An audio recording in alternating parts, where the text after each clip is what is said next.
I usually ask a series of questions when I'm closing out, conversations with folks who have battled their own substances.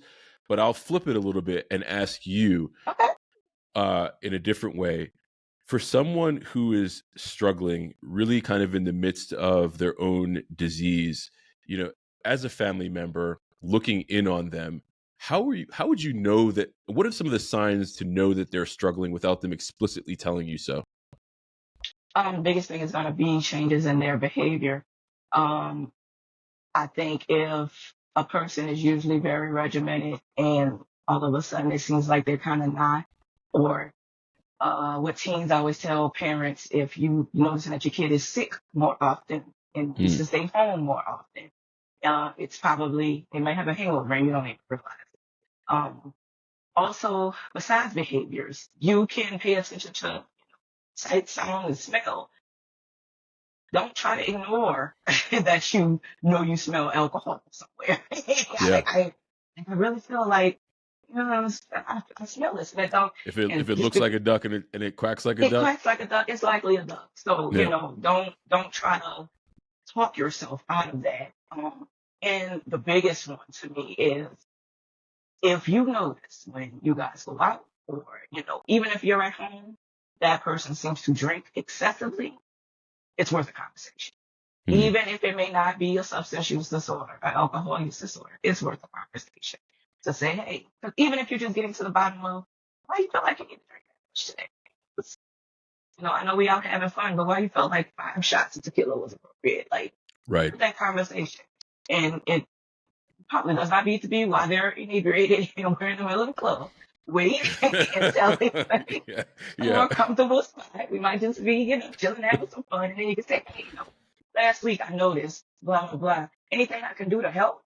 Yeah. And just that can make a person put their defenses down and say, you know what, actually, this is going on, this is going on, this is, and Yeah. then we can go from Yeah.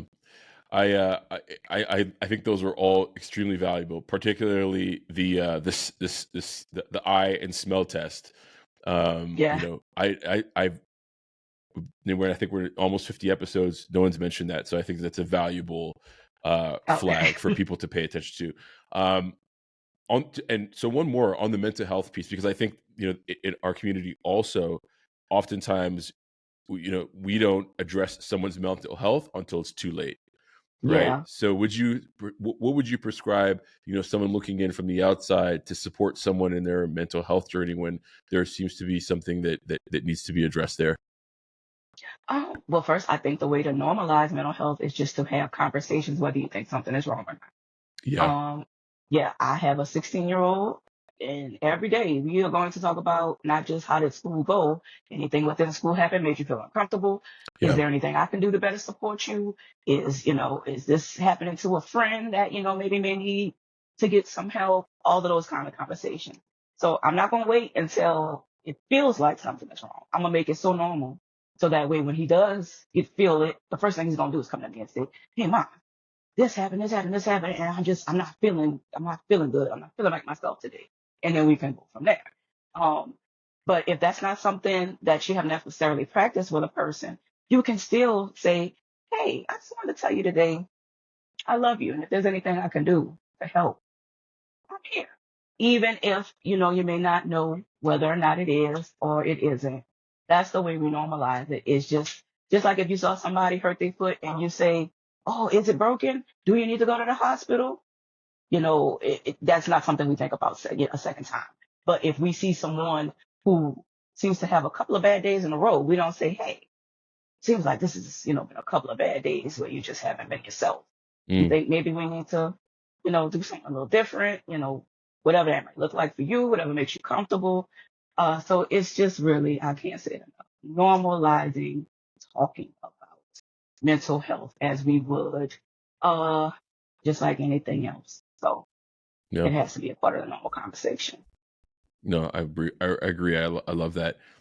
Um, for someone who's sitting there listening to this and they are thinking to themselves, I feel like I got something I need to address here, Yeah. um, but I just don't even know what the first step could be, could look like. What would you suggest to that person? There's a few things I would suggest. There's so many online tools that you can do a self-assessment just to see, and it gives you a score. And according to that score, it'll let you know you do kind of drink excessively, or ooh, you do seem to have depression or anxiety. So you can even start right there. Google a couple of assessments of, do I have anxiety? Do I have depression? Do I have a substance use disorder? If you're not comfortable doing something like that, I'm on Instagram. I take DMs, reach out to me. I'll help guide you, even if you're not in Louisiana. I'm not just a person to where I'm like, oh, if they're not a potential client. No, I really just want people to get better. So Mm, that's also an option. Um, 988 is also for behavioral health. It's not necessarily, doesn't have to be an emergency. If you just feel like you need someone to talk to, you need guidance according to where you are, 988 works all over the United States. So that's another good resource. And the fact that you may be sane, I wonder, it probably means you need to take one of those routes and just make sure. Um, and just make sure that's nothing you need to address. Or even if you want to help someone else who you think may have something to address, go ahead and have that conversation with them too, because it could save a life. It really, really can.